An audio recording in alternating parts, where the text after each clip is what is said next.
Now, I don't need to tell you that there are a lot of great games out there, but what I might need to tell you is that 2 great games are finally coming to PlayStation 4 and 5 that you should be aware of. So stay tuned, this is Game Passionate, baby. There are already hundreds of videos slobbing this game about how good it is. I'm not going to sit here and waste your time yapping about it like that. You already know.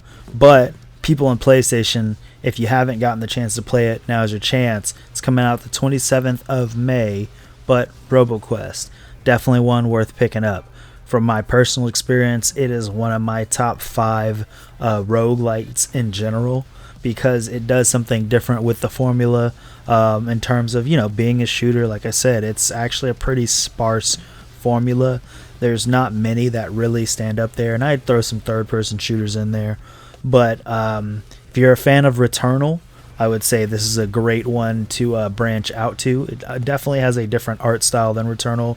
You're losing those like hyper-realistic graphics for a much more cel-shaded and comic book inspired style.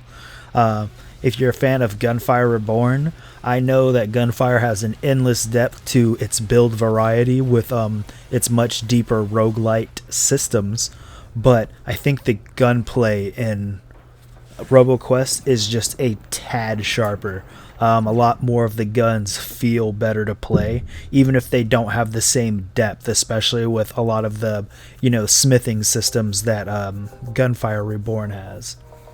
So, like I said, I didn't want to yap about it too much, but I did want to let people know, especially people on PlayStation 4 and 5, that RoboQuest is finally going to be releasing on your console, and you should definitely pick it up. 10 out of 10 in my book, and still a very positive on Steam, so I think they're doing something right. And now, over to TopShelfToy with more games.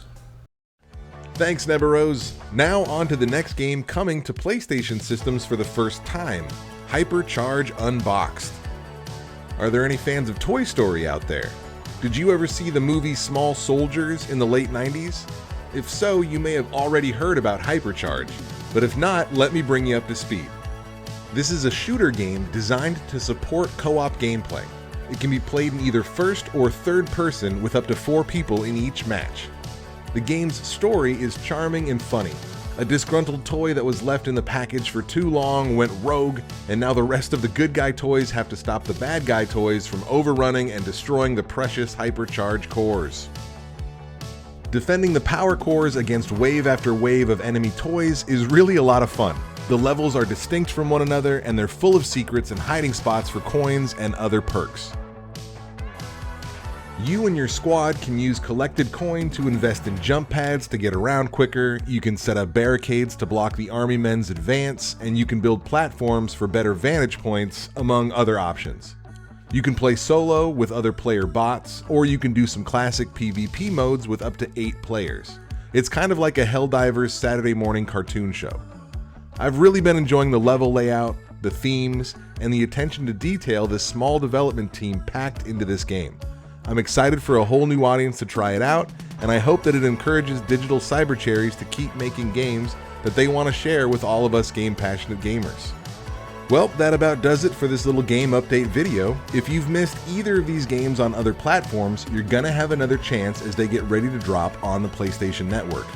I'm TopShelfToy, and my friend Nebiroze and I both suggest taking these games out for a spin. We really enjoy them, and we hope you will too. Thanks for watching. We'll see you next time.